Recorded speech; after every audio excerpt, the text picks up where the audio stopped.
Would you like to become your own doctor? Well, if you do, and I know I do, then stay tuned for this episode. Because in this episode, I'm joined by Ahlers, who has over 2 decades of professional experience spanning healthcare, health tech, nutrition, fitness, mind-body medicine, and functional practices. In this episode, we dive deep into what it actually means to become your own doctor and question if it's more important than ever that we embrace this mindset in the modern world that we live in. So without further ado, let's hop on over into my conversation, this episode of the podcast with Mr. Ahlers. Rich, thank you for joining me here today on Raising Consciousness. It's a pleasure to have you on the podcast, have you on the show. How is everything on your end? How are you doing? Great. Thanks, Luke. Yeah, I'm excited to chat with you today, and everything's great. I can't complain. I'm alive. I'm healthy. Another day on the earth. That's it, right? Just waking up with that gratitude, etc. Because is it morning, late morning where you are right now? Yeah, it's about 10, just a little after 10 a.m. here on the East Coast. East Coast, nice.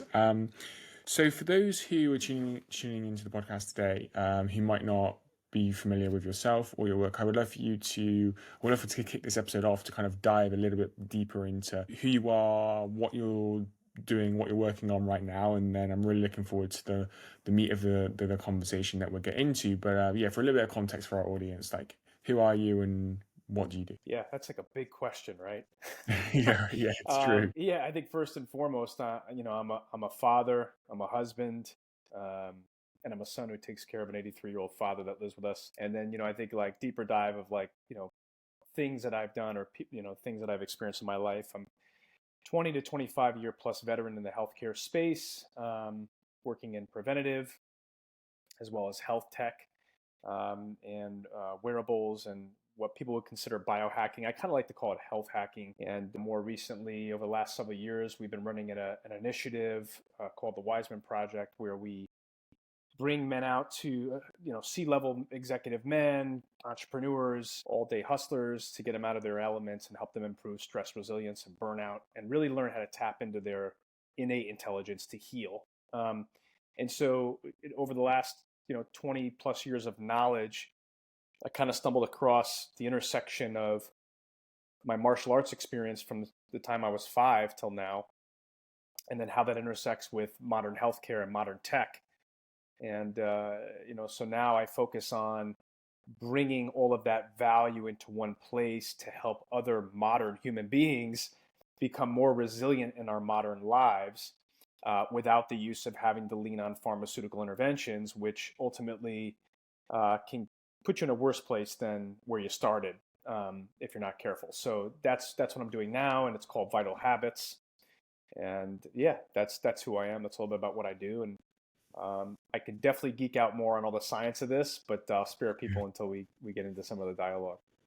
I'm sure we will. And so how did you get into this? Like what's like the backstory of yourself, like in your story? Yeah.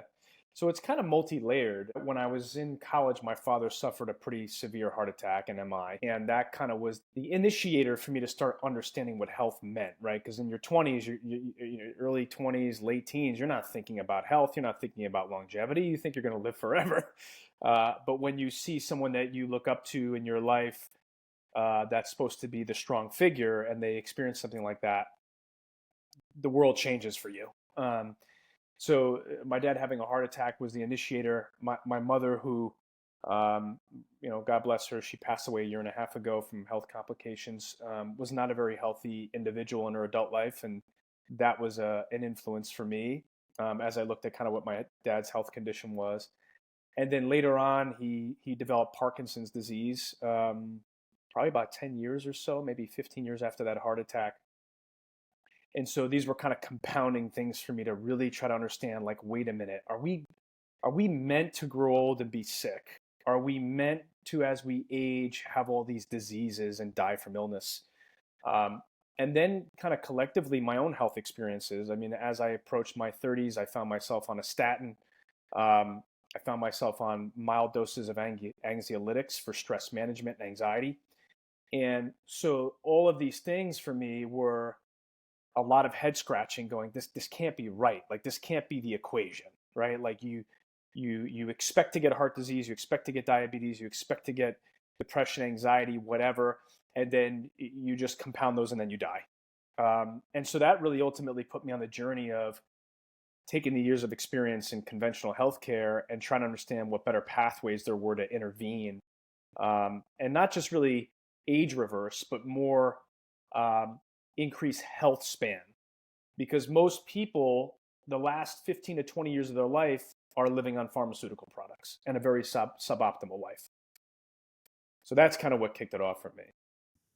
Yeah, so it's quite evident, I think, of why health and like why this matters to you. And obviously, one well, not maybe not obvious, but one of the things I want to touch on today is we had on our previous chat that we had was about there's kind of like the mindset of becoming your own doctor, and I want to kind of focus on that Mm-hmm. today. And so it's quite hearing a little bit about your story is quite evident and like why this matters for you. For our listeners, like why should this matter for them? Like why, if what we're going to talk about today from a health perspective, from the mindset of becoming your own doctor, you know, we're going to dive potentially into the science as well.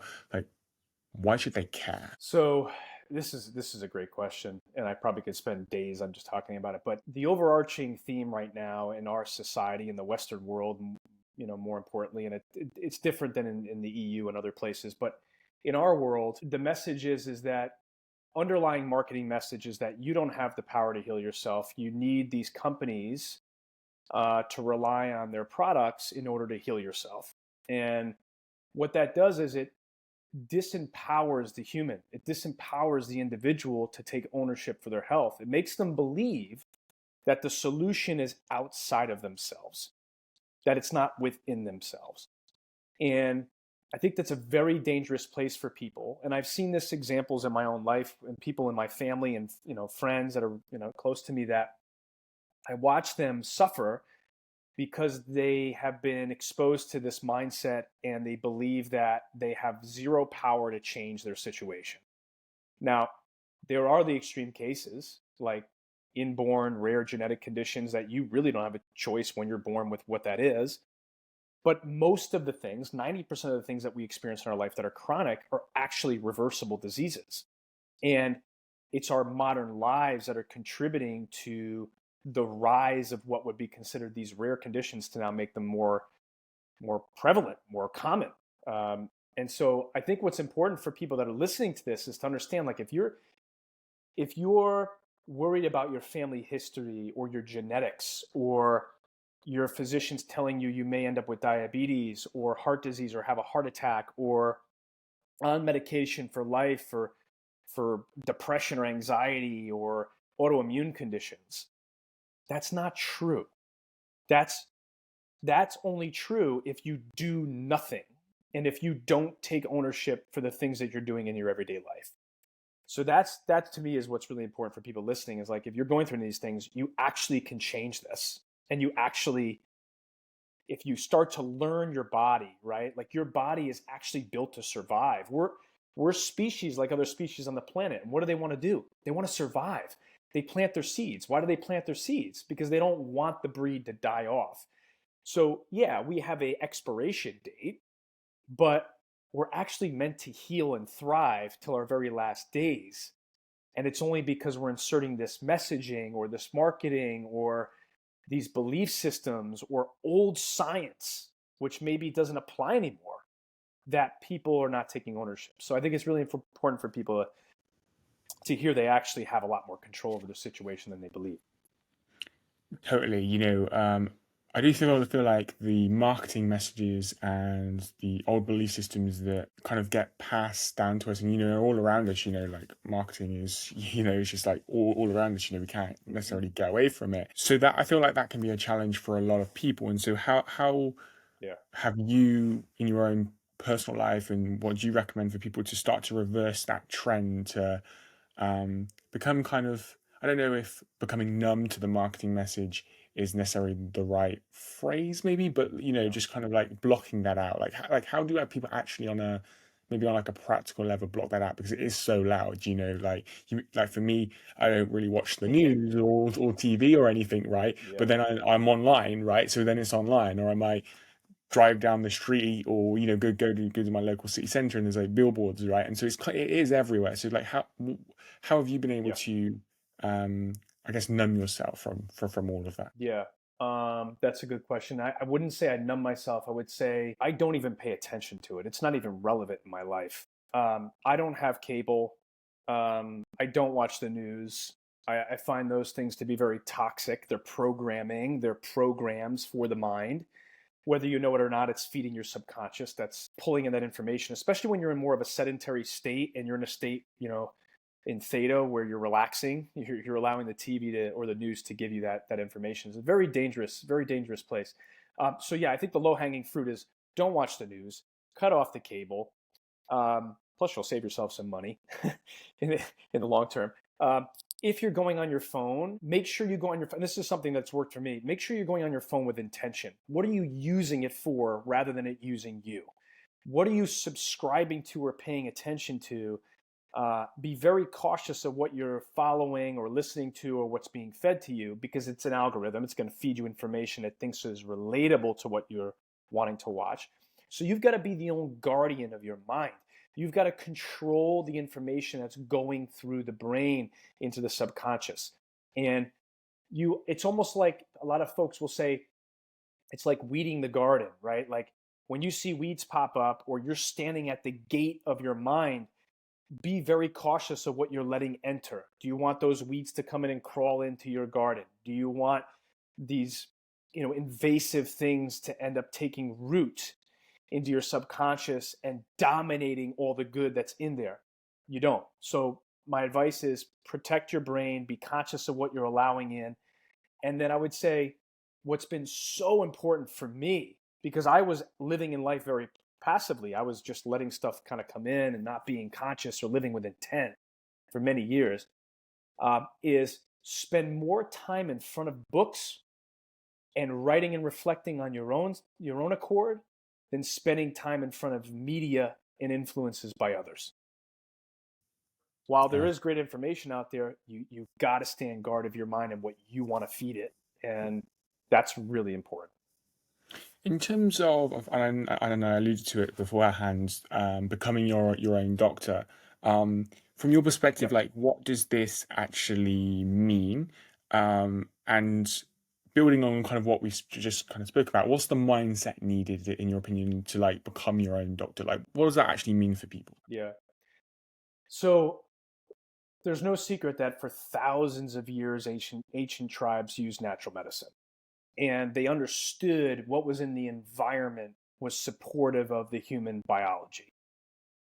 They also realized when you look at some of the things that they used, most of it was non-invasive, unless it was like something radical they had to use for medicinal purposes. But most of it was very primal, natural, simple things: earth, soil, sun, fire, water, air, right? These are things that represent the environment, the natural elements, and everything that I just said actually contains everything we need to survive as a species and heal.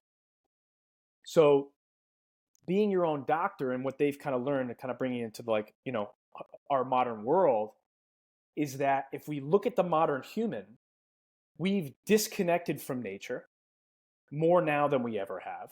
We're disconnected from our food sources. I mean, we don't even know where they come from in general. We don't know how they're foraged. We don't know what's in them. We don't know how long they've been sitting on shelves or in cooler boxes or in trucks. So we're totally disconnected from the soil, the earth, the sun, the outside environment, the nature, the food systems, our water systems. We don't even understand our water systems. When you look at the ancient Roman times, they knew exactly what they were doing when they were bringing in water. Now we have no idea what's in our water unless we're getting conscious and testing the water, which most of it is pretty darn toxic with chemicals. And then we've got things like sugar, abundant amount of alcohol use and drug use and vaping and overindulgence on things to kind of what you said earlier, numb ourselves. And the problem is, when you start looking at all of these things as a compounding situation, right? A negative compounding interest, if you will. If I'm disconnecting from nature and I'm disconnecting from all those elements I listed, I'm no longer influencing my biology on a cellular level to do the things that it's supposed to do in harmony with nature, which is where I came from. I'm completely disconnected from it. And when I do that, my cells become what I would consider erratic, right? That's not a clinical statement. That's just me saying our cells are no longer functioning at optimal levels because we're not giving it what it needs. If you plant a seed and you're growing something in your garden, if you don't water it, it dies. If you don't give it proper airflow, it dies. If you don't give it proper sunlight, it dies. We are the same. So it's really important that we start to think about ourselves as our own doctors in the sense that we become conscious of these things. How much time do I spend outdoors? How much time do I touch the soil? How much do I know about my food? And what am I eating? What am I drinking? And how am I dealing with my stress? Because the stress we have today didn't exist over 150 years ago and beyond. So different stress. So becoming conscious of these things makes you start to key in on becoming your own doctor. You're becoming intuitive. The second layer to this is that the things I was saying before, the vaping, the sugar, the alcohol, the screen time, the indoor sedentary behaviors, these are numbing behaviors. And what they're considered in the Eastern medicine is stagnation. They're blocking your energy source. They're blocking your chi. Your chi is your center energy. It's your life force. It comes from your 2 inches below your navel because it's right above the reproductive system. It's our center of life. When we start indulging in all these things, we shut down energy centers starting from our chi, and the chi influences every organ system in our body. So what happens is if I'm eating a lot of sugar and drinking a lot of caffeine and drinking a lot of alcohol and vaping and all the things I listed, I no longer am in tune from my mind to my body and my body to my mind. There's a disconnection. And now the body no longer can heal on its own. So when you start to remove these things, and I advise people, I'm a radical person. I did a lot of this all at once. I wouldn't recommend people do this all at once because it can become overwhelming like a diet fad would. But start removing little things like this in your life. Like, hey, maybe I don't drink 5 cups of coffee a day. Maybe I just have my 1 in the morning. I'm not going to eat any white sugar because I know it's bad for me and whatever. But what you'll see is the more you do that, the more you'll hear the body actually telling you things. You have to listen, but it'll tell you things like, I want to go outside, or I'd really love to go out and walk in that path, or man, I'm really thirsty right now. I'm dehydrated, or man, I really like to exercise and move. I'm hungry, right? These are programmings that are built into us to do naturally. They're autonomic. So we need to remove the clouding. And this is how we become our own doctor. We start to tap into this. We start to listen more than dampen and avoid. Avoidance behavior gets you sick in some way, period. And so would an example I'll be... stop because I could keep going. No, I love it, Rich. And so would an example be, I'll kind of share an example from like my own life. So sometimes when I sit for too long, or I'm stationary for too long, I just get this kind of pain, kind of discomfort in my lower back. I'm like, oh, Yep. And then I've kind of developed like the wisdom maybe, or the sense of like, actually that is like the time when actually I need to go outside. Like I need to move. I need to walk. And so I think like if I go back probably like 10 years, I would probably have that pain or have that discomfort and then go, oh, let's get a paracetamol or something because it's pain, is discomfort, and I want to kind of numb that and then go back to what I was doing, right? Although 10 years ago I was playing Xbox, now I'm more recording podcasts and stuff. So I was kind of doing different things, but is that kind of, as an example for people, is that like what we're talking about here is that actually our body can give us signs, and it's about developing that awareness and that, I guess, also intuition and body wisdom of paying attention to that and listening to that and then acting on that, but acting on it in a way that is going to the doctor or the medical cupboard or grabbing that paracetamol, actually going outside and walking and stuff is yeah, I don't know if that's a good example, but that's kind of what I'm kind of taking. That makes sense. That makes sense. That yeah, it's multi-layered again, but like yeah, I think yes. To your point, the body gets fidgety or there's a pain. It's telling you what I'm doing right now is it's not optimal for me. There's something off about it, right? Um, so if you have a lower back pain, and there's another whole layer to this, which is pains in areas are actually related to emotion and stored emotion, and we're not releasing the stored emotion, so we build up pain in these areas, which is our kind of the weak spots it finds in the body. But again, to your point, if we have lower back pain because we're in a certain position, it is telling you, hey, there's stagnation, right? When we have injuries, one of the biggest issues with the injuries is we're not getting blood flow to the area. There's a cutoff, there's a stagnation point. And if we're sitting, this is the biggest problem, right? Because everything in our body is at a 90-degree angle. If you can visualize this. When we're sitting, our arms are out 90 degrees from our torso. Our torso at our hips is hinged, our knees are hinged, and our ankles are hinged. Every single part of our body at its junction point is cut, like you bend a hose. So think about if you bend a hose, what happens? The flow stops. It's the same thing, right? So if you have a back pain, you're right. It's saying, hey, I need to move because I need to create blood flow. I need to loosen tension in that area so I can release it.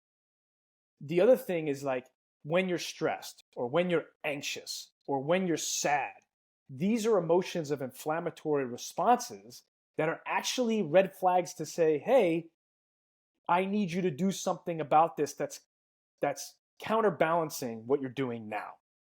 So if I'm standing and I'm really anxious and stressed, I'm probably hunched over, I'm not breathing well, and I'm sitting or standing or whatever.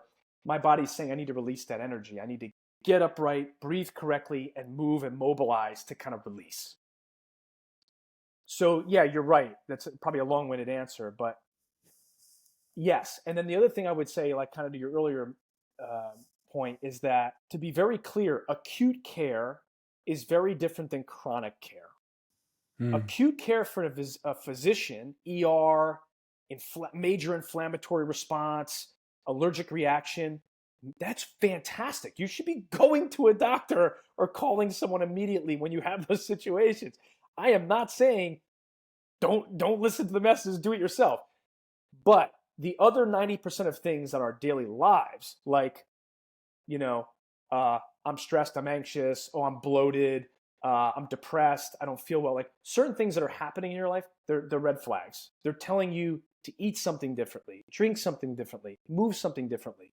And the more you do that, the more you lower the need to go see a doctor on a regular basis and use them as a resource to help you stay healthy versus going to them expecting them to make you healthy.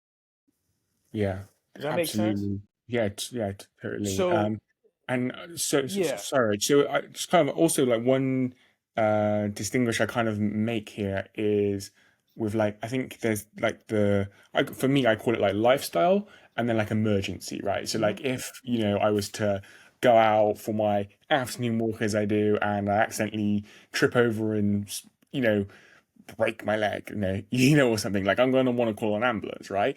But actually, my Yeah, lifetime, yeah. my daily lifestyle choices and decisions that I make, do I eat that fast food or do I eat that kind of organic food, right? Um, like that's kind of, and then the effects of that, because I don't think in our day-to-day lives we're conscious enough of the effects of the things and the habits and the choices that we're Yeah. making. And so I kind of distinguish it by like lifestyle and then like emergency when we're talking about health and kind of and healthcare. Yeah. No, that's a good way. That's a good way to I think to kind of bucket it, right? Yeah, that's a good way to bucket it. And yeah, there's no doubt that those things are great resources for you when you need them. But yeah, ultimately, like you said, it's like, what do I reach for? Or like, if I'm reaching for Yeah, the supersized meal at McDonald's, like, don't expect a good outcome, you know? yeah, The other thing too is like, I think one thing that kind of personally bothers me when I look at social media is that there's this, I'm kind of going off in left field a little bit with you, but there's this very black and white vision of what health is, right? Because you're being Yeah, fed these totally. messages that people are putting up there. And a lot of these people, like as much as they mean well, they're not educated on that level to be sharing what they're sharing. But my point is that it's either always work out really hard and have 8-pack abs and that means you're healthy, or take all of these supplements, have all of these powders, basically live off of liquid foods, and you're going to be healthy. And both of those couldn't be further from the truth. I can show you a guy with 6-pack abs, 8-pack abs that has chronic inflammation in his blood work if he did his labs. Probably got elevated cortisol, elevated HSCRP, could have vasoconstriction or rigidity in the arteries because of the overtraining and the chronic stress from working out. The same thing with diet, with pills and powders. I could probably look at the labs and tell you they're deficient in certain vitamins because they're not absorbing them through their liquid lunches all day long, and they're not getting enough supplementation or natural foods with fiber that would help them create good motility in the gut. So again, there's all this crap on social media that makes people think it's very black and white. Like, work out a lot and you're healthy. Take these pills and drink these powders and you're healthy. And it's like, no, man, it's actually what you said. It's lifestyle. And the more that you live in tune with how we were created, the closer you will get to optimal health. Everything we need in our body in terms of our macros and our nutrients and our minerals, it's all in our environment if we just seek it out and reach for it. So instead of going for the protein bar that's probably loaded with sugar, even though it says it's got lots of protein in it and probably has sunflower oil and other inflammatory foods in it, get yourself a piece of grass-fed steak. Give yourself 6 pasture-raised eggs and eat those. That's the kind of thing, right? Or if you need to supplement with powders, great, but don't make them the meal. Make them a supplementation to your everyday life, Yeah, I think Yeah. that's the conclusion on supplements, isn't it?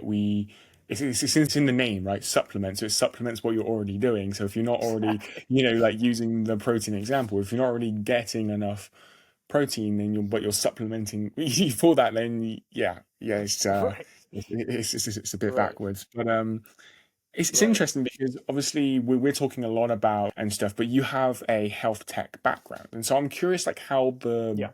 two can merge together because there is kind of data and research on the effects that our devices and stuff have on our health, whether it's kind of EMFs or just blue light from all our devices and stuff.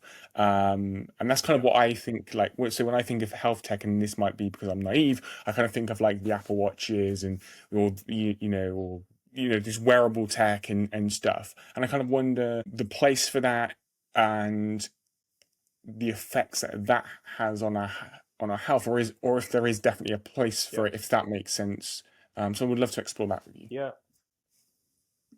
Yeah. So I've experienced. I am working in health tech. I consult in health tech for consumer devices as well. And yes. So let me kind of break this down. I think health tech is also kind of what I would consider supplemental, like supplements. Health tech is not the shortcut. So if you think that you can skip diets and skip nature and skip water and skip whatever and get in a sauna or a red light or a cold tub and that makes you healthy, that's not correct. Use them as supplementation, right? So they should be added into your daily practice for things that you need. And I'll add to this a little bit too. There are people on social media that tell you you need to do this every day. Not true. If you do every single one of those hormetic stressors, hormetic meaning intermittent stress, like not permanent, right? It's a short dose, small duration of stress, which is good for the body. But if I'm working out, getting in a sauna, getting in a cold plunge, fasting, running 3 miles, doing a strength, whatever, that's too much stress in one day on the body. So you've got to be more in tune with like, hey, is it dark out today? Did I get outside today? No, I'm not going to get outside. So I'm going to get in front of the red light, or I'm kind of in a slump. I'm feeling kind of crappy because we're human. We're not supposed to be living in one state. That's the cool dynamics of being a human. So if we're having a low day or a suboptimal day, get in the cold plunge or get in the sauna. help that release some crap from your body or lower inflammation and boost your mood, right? So I think these things should be used as supplementation to your lifestyle changes.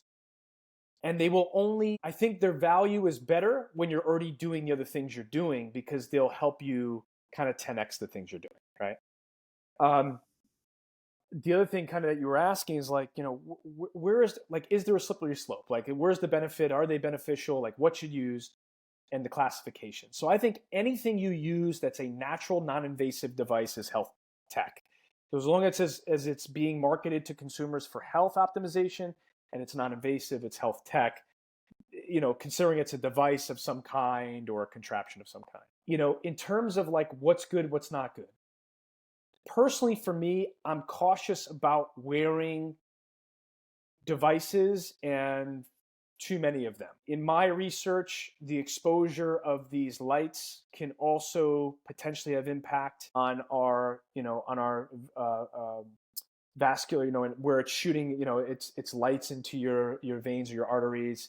And so I think the jury's out, but like, I don't want to disrupt normal cell function. So I'm very cautious of how much I wear. The other thing, and why I used to work at Aura, but I'm also an Aura user. The reason why I like Aura, which may be helpful for people that are listening to this, is that Aura is the lowest in EMF transmission because it doesn't run in the background. You have to open and activate the app to sync, which means it's an intermittent transmission.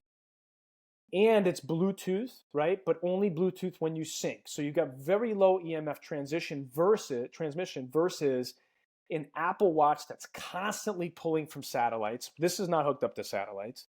So I'm not getting all that stuff. Like Garmin, Apple, I don't know, I think some of the newer Fitbits do. They pull more of that. So they're a little bit higher in EMF. And if you're someone that's worried about EMF and how EMF dysregulates cell function, which it does, if we look at frequencies and how we respond to frequencies, or a device is probably the best to be wearing if you want to wear a wearable device. Where I find these helpful, like if you're going to wear a wearable for data, is it'll help you understand, if you're someone who's like, man, I want to get healthier. I know I have issues, but I'm not sure what to look at or even understand lab work, but I definitely can understand some things that it's feeding me. Get a wearable device to understand, like, how are you sleeping? How are you breathing? How are you dealing with stress? What is your resting heart rate? What is your daily activity level? So now you start to monitor, like, are you actually moving enough during the day? And start to take tally of that stuff, because it's a low-hanging fruit. Where I caution people is if you are an obsessive, or you have addictive behaviors, or you have like an obsessive compulsive, like, I gotta keep checking, I gotta keep not.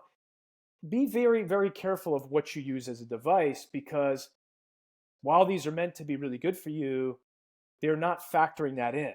And they're only factoring in trying to provide you as much data as they can.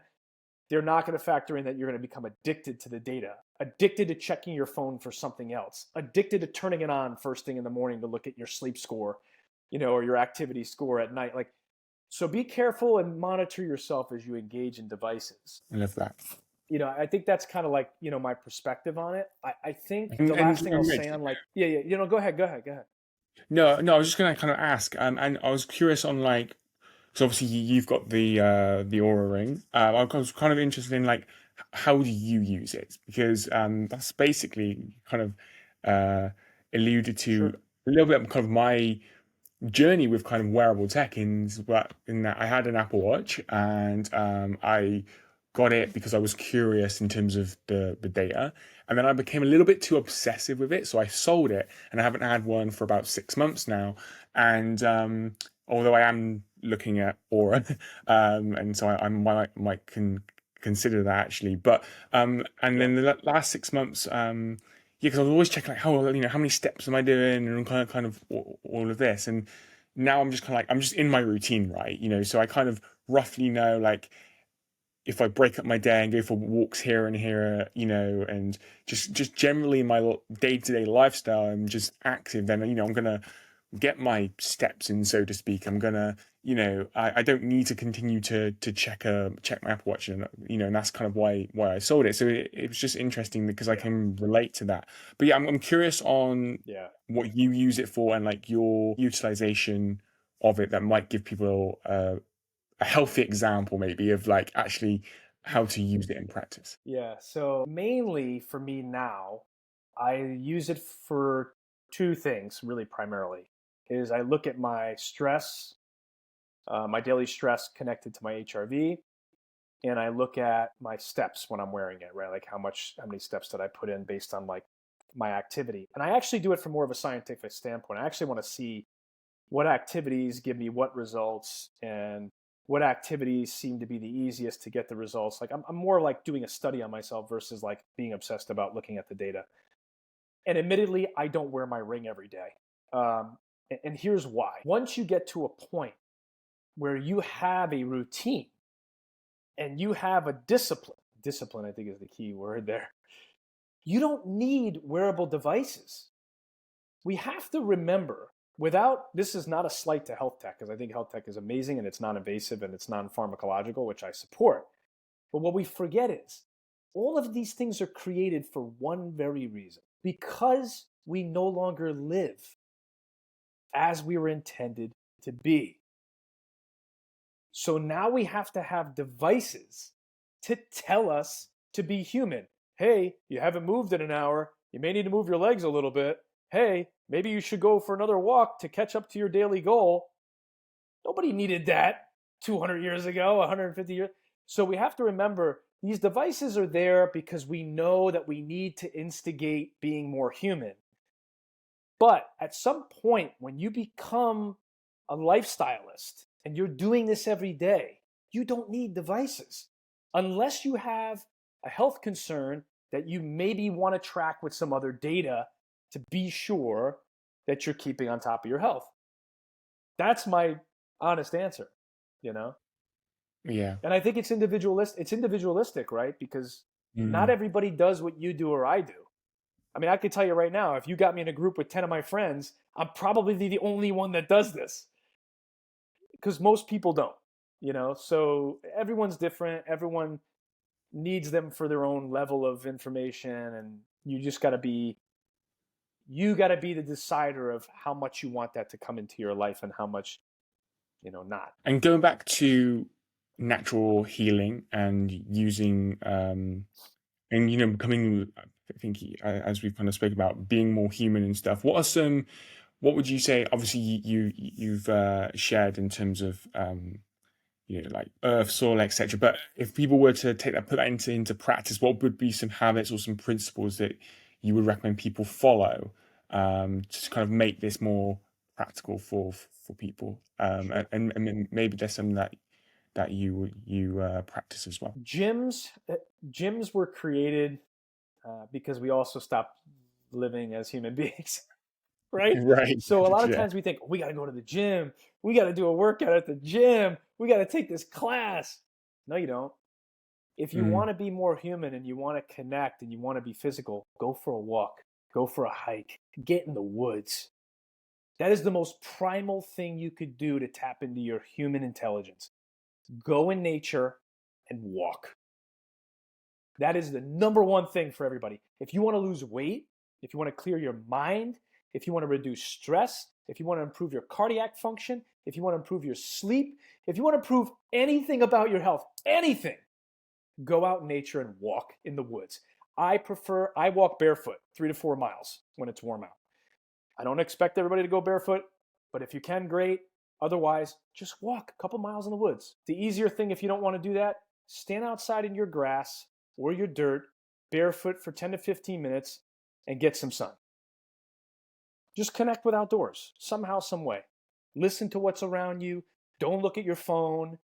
Just stand outside, observe nature, breathing barefoot in the grass. That's very human.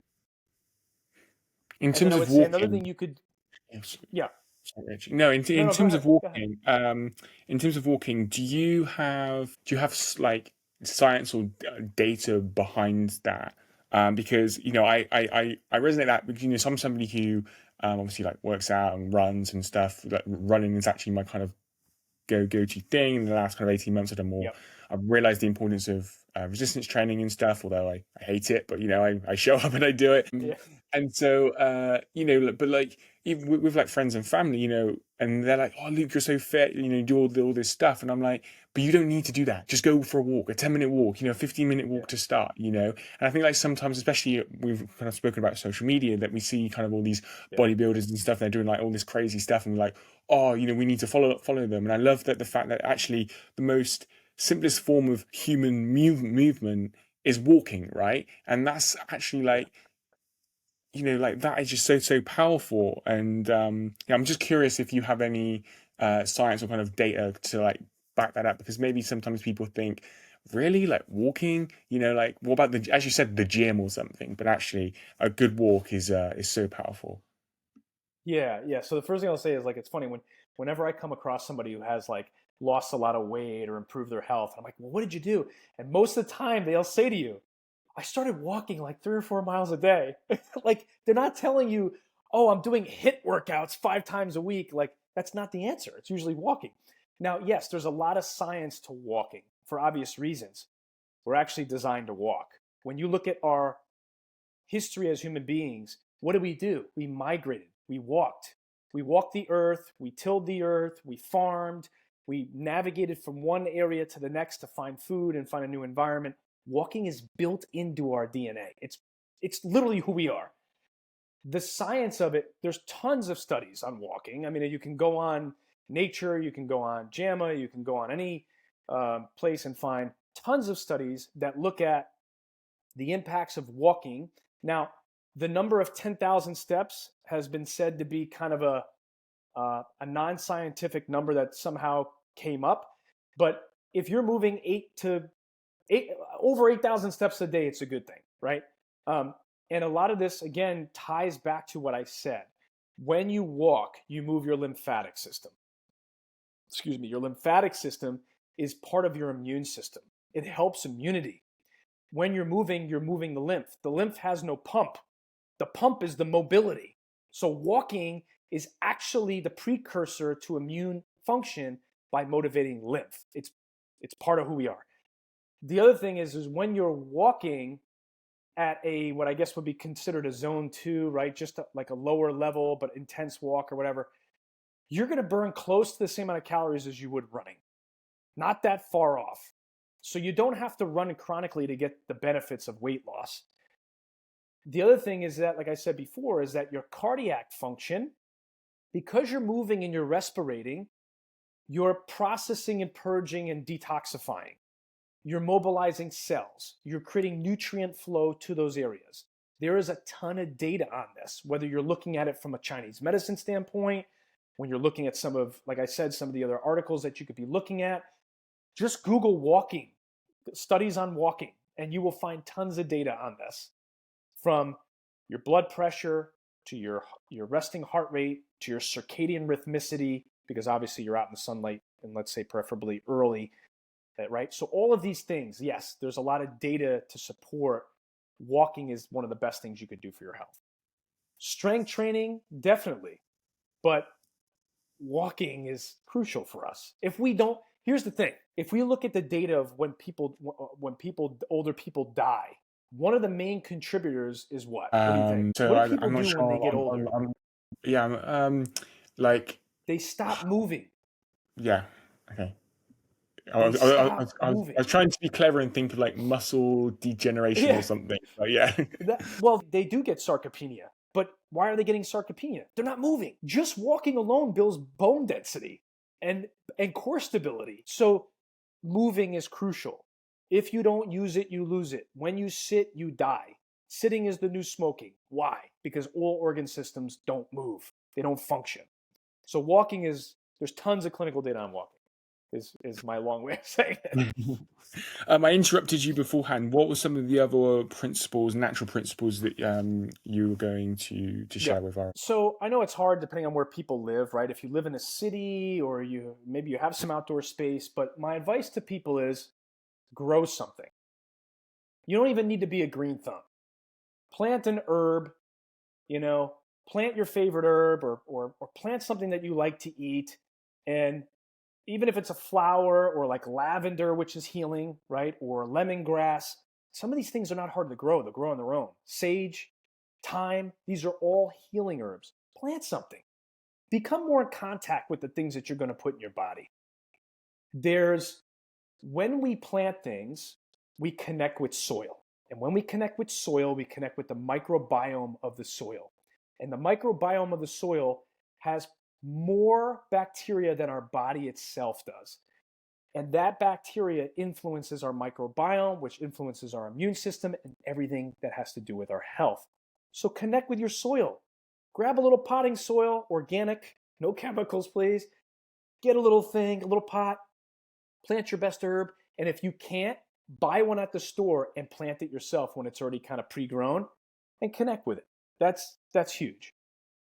The other part of that I would say to people is some people don't cook, but cooking is actually in our DNA. We just need to expose it and stir it up. So cook your food, because what happens is when you cook your food and you're involved with the preparatory process, your enzymes in your mouth, the saliva in your mouth actually starts to happen. It starts to activate. And the enzymes activate because it's preparing what it's seeing, and it's what it's seeing through your eyes that you're going to be ingesting it, and it's preparing your body to ingest it. And why is that important?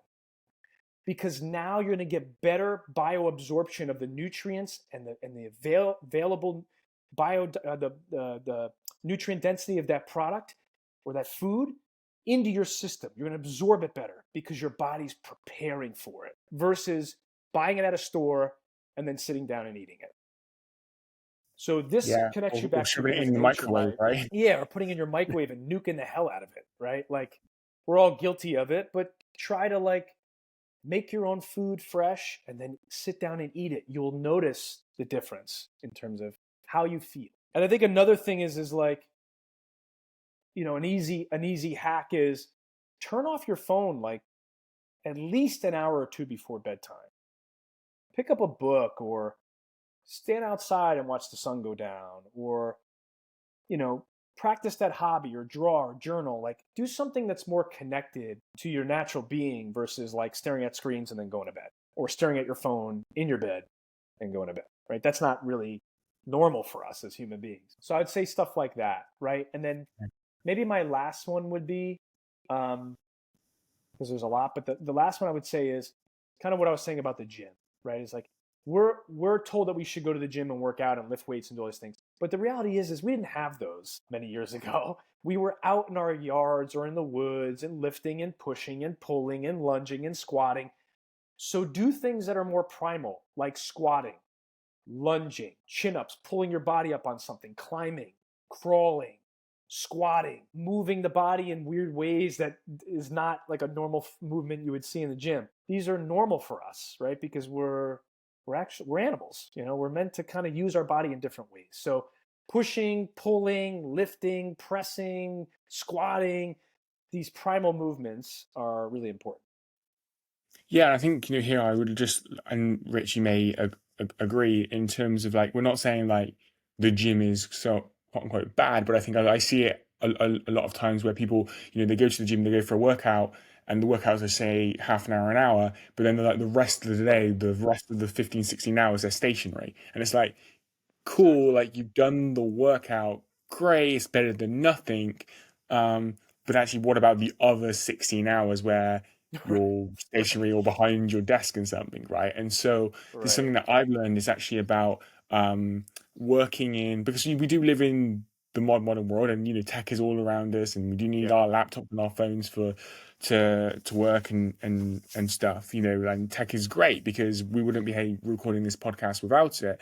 But it's about, I've kind of learned about just breaking the day up, and having those movement breaks. And as you're saying, one, for half an hour and go for half an hour, go in the garden, the yard, and move your body in a different way. The variation of movement. I think that's kind of what we're talking about here. That people have kind of lost that innate nature. to kind of do. Yeah, they do. They do. And a lot of workouts that most people do, if they're not having a trainer, are very stationary. You know, I'm doing my bicep curl. I'm doing my chest press. I'm just using one part of my body. I'm not using my body as it was designed to do compound movements. And like you said, if you're in Yeah. nature, you're going to be doing compound movements. The other thing kind of that you stirred up for me that I think is important is I'm in my office most of the time, or sitting and standing and walking. I have a treadmill. I have a grounding mat. A lot of the stuff I share in my newsletter, which I'll share with you in a minute. But and one of the things that's helped me is put a pull-up bar in your doorway, and every time you walk by the pull-up bar, do 5 pull-ups, do 10 pull-ups, whatever you want to do. Or every hour, set an alarm on your phone, and when the alarm goes off, do 10 push-ups or just 10 body squats. Or allow yourself 15 minutes of stretching in those times, right? So get clever about reminding yourself of movement without it making to feel laborious. And what I've noticed in my own life, and kind of what you were sharing, is the small, like, exercise snacking during the day, like these little 10-minute breaks, actually are more beneficial than that one 40-minute workout at whatever time of day you're doing, because like you said, you're stagnant the rest of the day. Whereas the body is designed to move all the time until it rests. So when you do this like every hour or whatever, you're actually moving more throughout the day. So you'll notice you have more step count. You'll notice you'll have better breathing, lower stress, better mobility, because you're doing these little snacks versus this giant hour-long workout or hit drill or something. It's So interesting. Yeah, I yeah, had a good point. guest on. I think it was. I might get this wrong, guys. So I'll link it in the show notes. But I think it might have been episode 28 or something.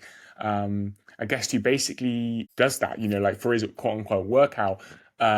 Throughout the day, I kind of like break it up in these short breaks. You know, and he was kind of sharing actually how I think there was some research that actually that's we end up doing more, and that's actually better for us. And so it's interesting, like that conversation is coming up again. One thing I did want to touch on was, how do we combine, or how do you feel like we can combine a lot of the ancient wisdom and just like the natural principles with modern science and our modern day lives?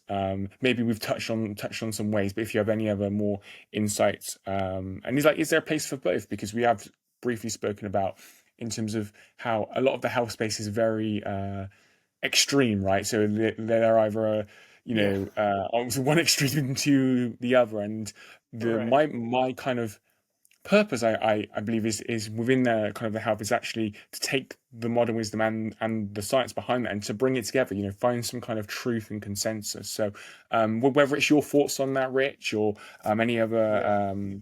advice that you have upon like combining what humans have been doing the longest, as I've kind of shared it as, to more of the science side.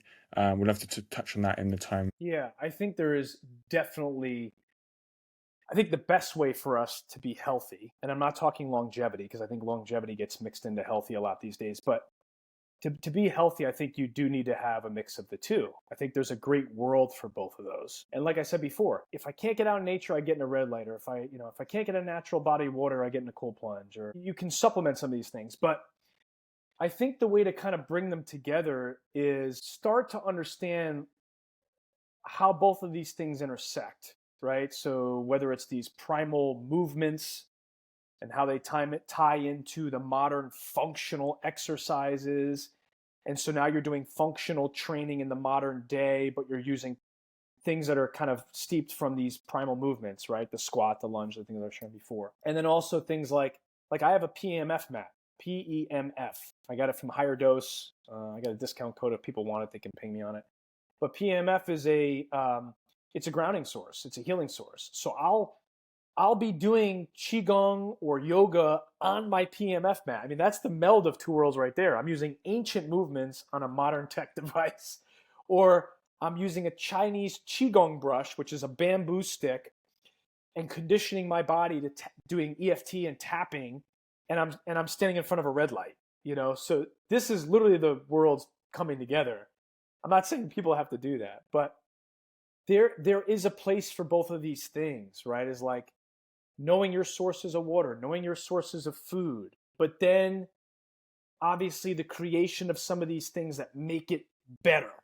There's technology that makes it better in some cases. So I don't know if I'm answering that well, but I just think that there's a meld of the two, and I think it's up to people, the user, the body, the vessel, to decide what's relevant for me, what works for me, what things do I gravitate towards, because some people won't do all the things, but they'll do some of the things that they're interested in. I Yeah, I don't know think if like that kind there's of helps you a little bit, right? it does, and I think like there's a lot of different practices and methodologies and stuff when it comes to health. So what I mean by that is like whether it's meditation, breath work, qigong, kind of all these other kind of mindfulness practices. Yeah. With working out, you obviously have like strength training, resistance training, etc. Hit workouts as we've said, etc. How do you personally kind of navigate that? Now, I'm kind of asking for two reasons. One, for our audience who may sometimes feel overwhelmed by like, well, I'm doing Yeah. meditation, but I've just Oh God. discovered breath work, and like, but I only have Right. half an hour in the morning before I have to go to work. Like, how do I do both? And feel overwhelmed.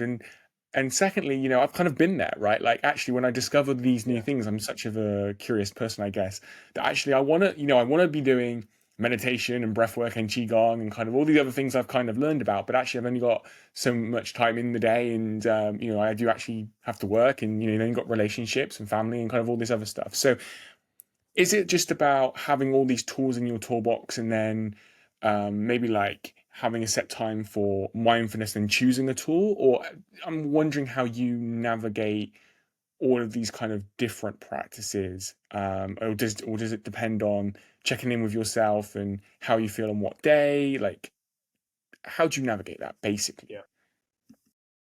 So the first thing I'll say to that, because I want to diffuse this real quick. If you're listening to this and you're watching social media, stop thinking that someone's routine is supposed to be your routine. And most of the time, that routine that they're sharing with you is not their real routine. It's for clicks. Okay. So I want to get Yeah, that out of the way, because when we get anxiety from these things, it's because something influenced the fact that we think we're supposed to do them. Well, where did you get that thought from? It came from somewhere. You were programmed by it, subconsciously watching something. Man, that guy does all those exercises, plus the red light and the cold plunge, and all before 9 o'clock. Plus he fucking journaled this morning. Man, I got to. It's in there from somewhere. So the number one thing I say: do not watch someone else's routine. Do not watch what they do. You're not them. You're you. That's number one.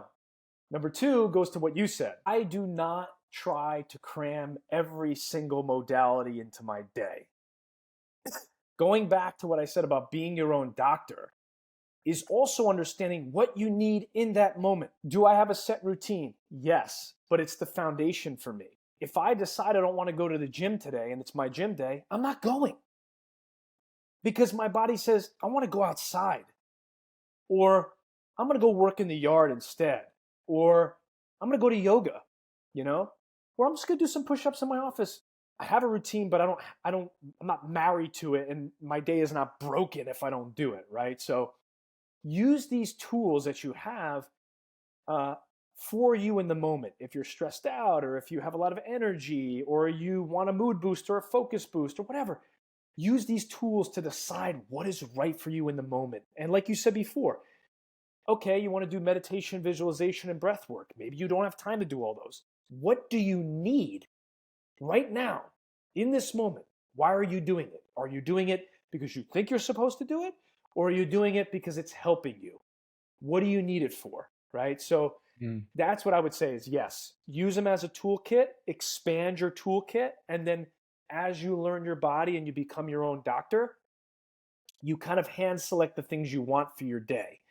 I think I shared this too before, is like, we're human. We're supposed to have an array of emotions. That's what makes us human. That's what's so cool about being human. So if you're having a rough patch, or a stress patch, or an anxious patch, or a happy patch, or you're overly excited, these are signs to tell you maybe what you want to do in the day for that routine, or if you decide you're going to change it up, And if you, at the very least, to kind of give you an example, yesterday I had a lot of work to do. I had a lot of stuff to do for Vital Habits. I was writing some content and doing some other stuff for business, and I didn't have time to move. It's not the end of the world. If you miss a day or you don't do the hack or you don't add in this thing, you're not going to break. It's one day, So don't latch on to all the things and get overwhelmed. Pick the things that work best for you and keep it simple, Yeah, so just a few quick points is to round off the episode kind of on that. The first point is, let's just say, and some of these is like I've kind of fell into, I guess, the trap. So let's just say one learns about sauna or cold plunge, and they learn that, it's the consistency, right? So it's about like doing it every day, the opposite of what we're kind of sharing here, and then to get the Yeah. results. So like my first question is kind of on that, because I feel like there is kind of like that narrative of like you have to be doing it every day to get the long-term health results that you kind of Yeah. want. Yeah. Um, I like the idea of doing what you or listening to your body, what you need in the moment. Um, and then what came up for me was like, let's just say somebody says that they make the promise to themselves they're going to go to the gym, but then they break that promise because on that day they're quote unquote not feeling it. Like, how do we manage that? Because sometimes when we break the promises to ourselves, that leads to low self-esteem, self-confidence, etc. And yeah. If we kind of touch on Yeah. those 2 points, Yeah. if that makes sense. So what I would say is dualistic for some of these things, right? If you have a chronic illness or you've got some really bad things you're dealing with, maybe getting into a cold tub every day is going to help you, right? And there's, my friend Tom at Morosco Forge wrote a book on this. He's collected a lot of information, studies, and clinical background. Yes, these tools can be used to help you reduce inflammation, and sometimes you need a bigger dose, right? But it's individualistic. It's what are you using it for? Why are you using it? The other thing I would say is that doesn't mean that it's all or nothing. The Western mind is obsessed with the all or nothing. We never walk the middle lane. We're always on one side or the other, doing nothing at all or doing everything possible to the nth degree. But the reality is, most things actually live in the middle. It just, the middle doesn't sound sexy, so we don't live there, right? But the truth is like, your cold tub doesn't need to be 38 degrees and you need to sit there for 5 minutes to actually get any health benefits. That's not true. Sub 55, sub 60 is great, and if you do it for 30 seconds, you still did it and you still got something from it. So let's not attach to the extremes. Let's use them for what they are and not be a perfectionist. And I think here's the thing. You got to meet your own self where you are. This kind of goes back to what I said about social media. Who gives a shit about what everyone else is doing? Where are you? Meet yourself where you are, because this is for you. It's not for anybody else. And the other thing is that if you're getting worried about the skipping of the gym or a routine or a thing, how healthy is it for me to be now anxious and upset and self-deprecating and judging myself for not doing the things? That's not healthy. That's not good for your mindset. That's going to actually support not being healthy, right? So give yourself some slack. Nothing happens overnight. Nothing's going to change in one day, good or bad. Be patient with the process. Be grateful. Hey, I did that cold plunge for 20 seconds. Or, hey, I did it once this week and most people don't do it at all. Or I went to the gym 3 days this week. I skipped one, but I got 3 out of 4. That's 75% success rate.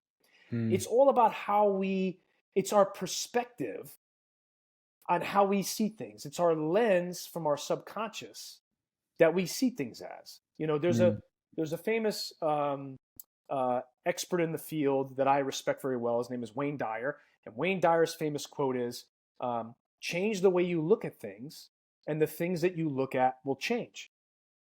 This is profound, right? Because if I say, oh, I didn't do that workout today, I suck. I'm lazy. I'm never going to be good. I'm never going to lose weight. I'm never going to get healthy. I'm never going to get strong.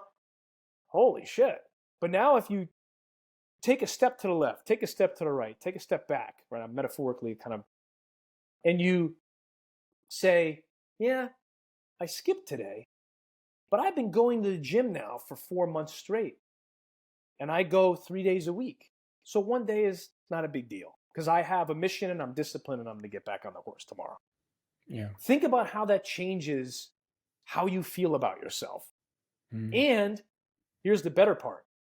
How does that then determine your success rate? Because if you're someone who's going to keep beating yourself up, chances are you're going to give up. But if you support yourself in the process and you speak to yourself like you would speak to somebody else, you're going to have a way better success rate and be happier doing it and increase your health and be, so that's my advice, right? Is like, meet yourself where you are, cut yourself some slack. Don't worry about perfectionism. Move forward in any amount. That's it.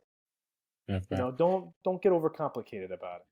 I did see something, then it was like this idea, this principle of to not allow like the one day to go into the two. It's like, I think it's called something like the 2 day rule or something. I probably messed that up, but Yeah. it's kind of like this kind of principle of, let's just say taking the gym, for example, it could be a run for someone or meditation, whatever it is.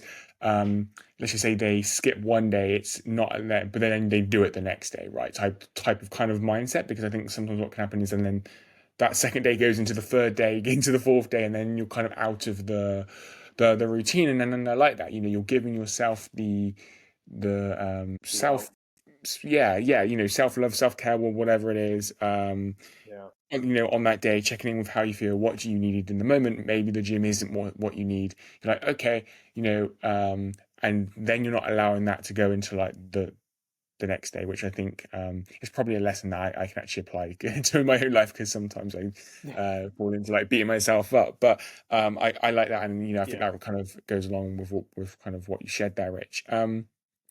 Do you have any quick thoughts on that? And then, we'd love for you to share more about Vital Habits and where people can go to learn more about your work. But if you have any thoughts on that. So like, it's funny you say this. So I make sure that I move every day. And if I miss a day like I did yesterday, which I still move, but I didn't move like really much at all.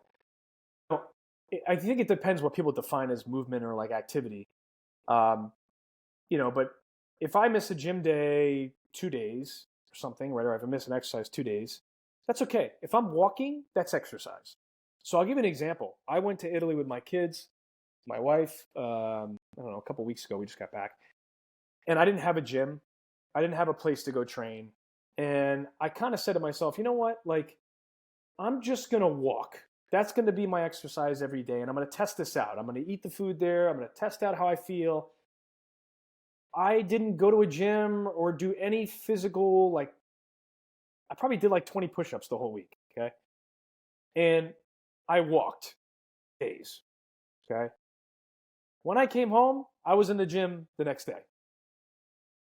So I think here's an important factor. Yes, the data shows that people can fall off the longer they don't keep the routine. However, I think there are two major things that are important to success.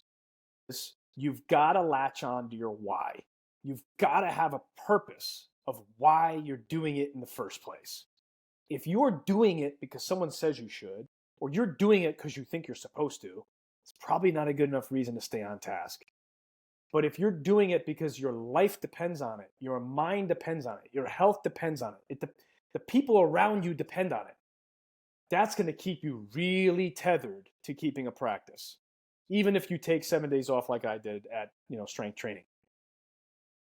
The other thing is you've got to develop discipline.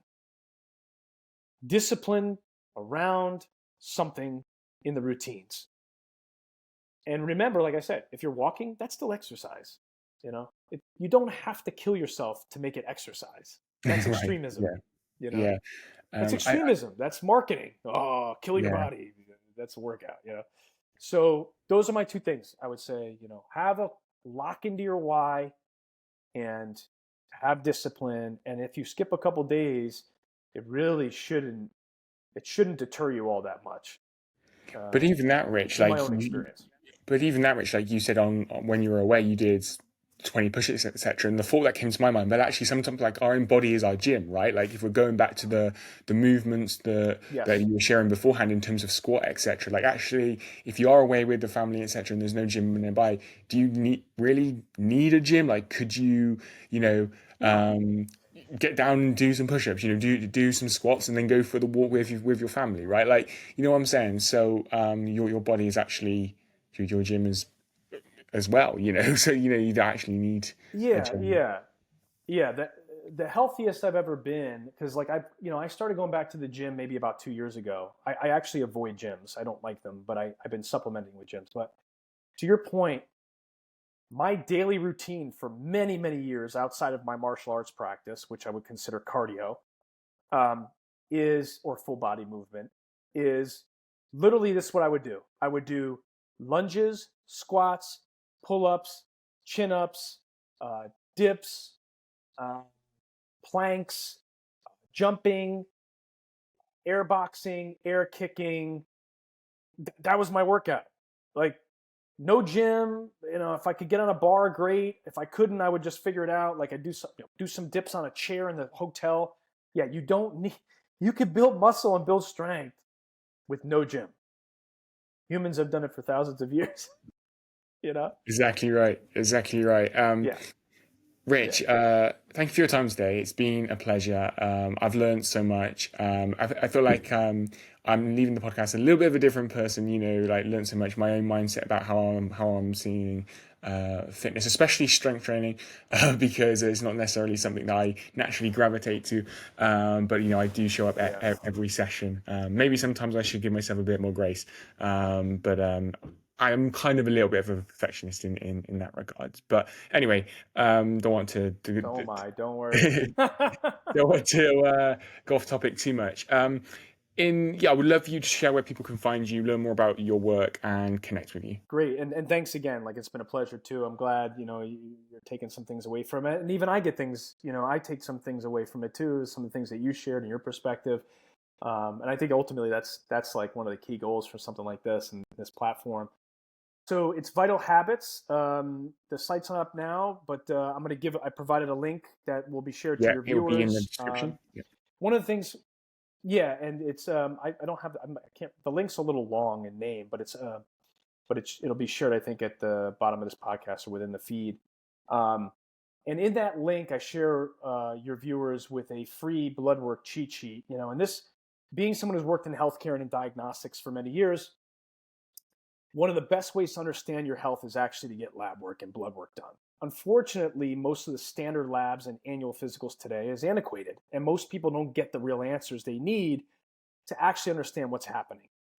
So I provide that when they sign up for our newsletter, which I share every Friday, I drop tons of actionable lived experiences as well as professional experiences from a scientific standpoint of ways to impact and improve your health in that newsletter, and you also get the blood work cheat sheet to help you along. I also offer consulting and coaching, one-on-one private coaching, especially for the working professional, the entrepreneur, to help people really optimize their life in the modern world. And so you can find me there. Soon enough, I'll have my website up and people can join me at thevitalhabits.com. So you can earmark that website, thevitalhabits.com, and you'll be able to find much of my services and my background and my bio there as well. And if you want to, you can follow me on Instagram. It's at Richie Scaglione. So it's Richie, RICHIE SCAGLIONE, long name, on Instagram, and you can follow Vital Habits on Twitter. Excellent. So, Well, yeah, Rich, thank you thank you so so much. much. No worries. Totally my Appreciate it. pleasure. I'll link that all down below. And who knows, maybe if the audience, if the listeners want it, please let me know if you're watching on YouTube or listening on the podcast. If you comment, actually, if you're on YouTube, if you maybe we could do a full episode on kind of blood work and everything as well, and actually what people to look out for. I think that could be definitely more on the scientific side, but definitely valuable because that's something that I'm curious about myself, and I think could make a good episode. So if you're wherever you're watching or Yeah. listening, head on over to YouTube. The link will be in the description as well, and leave a comment if you would like that episode. But Rich, thank you for your time today. Much, Luke. Look forward to talking to you soon. I'd love to do that blood work dive, and we'll make it easy for viewers. We'll make it simple. Yeah, excellent. Thank you, Rich.